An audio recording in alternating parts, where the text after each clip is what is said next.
selget laotust näed, kui külast valget hoiad käes, hüüab sulle hiire kõrvus iidne laas. On kevad tulnud taas. Märike, mis puu see on? Ikka minu puu. Mis mõttes? Rasila mõisapargis kasvab 4 harilikku tamme, mis torkavad silma oma jämedusega. Pargi kõige jämedama tamme ümbermõõt on ligi 305 sentimeetrit. Selle tamme vanus on ligi 165 aastat. Ka mõisapere koerahaual kasvava tamme vanus on auväärne 150 aastat. Ei hetkeks enam peatume. Proovisid poisid pajupilli hääl, vastu see kostis saludest ja mäel. Vastu see kostis saludest ja mäel. Tutu, lutu, kostis vastu mäel. Tutu, kostis vastu mäel. Heliseb hellalt teemal metsaraal. Tutu, eemal metsaraal. Tutu, eemal metsaraal. Ümberringi päiksekiirte pillerkaal on kevad tulnud taas.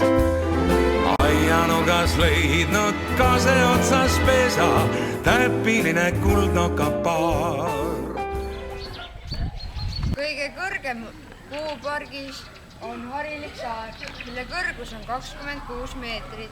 Lootusetut võitlust päevavarjus peab vaid mõni üksik lumine saar. Mõisapargis kasvab kokku 31 puuliiki. Nendest 15 on pärismaised ja 16 välismaised. Rasila mõisapargis kasvab kõige rohkem vahtraid, pärni ja saari. Okaspuude osakaal on pargis suhteliselt väike. Enamik neist kasvavad pargi ida- ja kirdepoolsel küljel.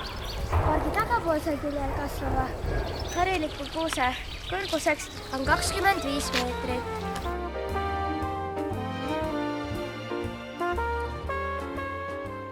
Ja vanimate puude vanus jääb vahemikku 100 kuni 160 aastat. Seega vanimad puud on sama vanad või isegi vanemaid kui Ungern Sternbergi ajal ehitatud mõisahoone.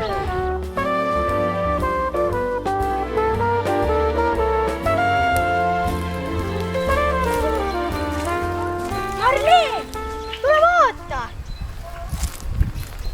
Sinililled! Oi, kui ilusad!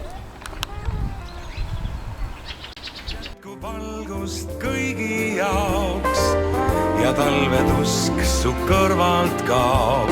Lauluks suureks südames saab rõõmuraas. On kevad tulnud taas.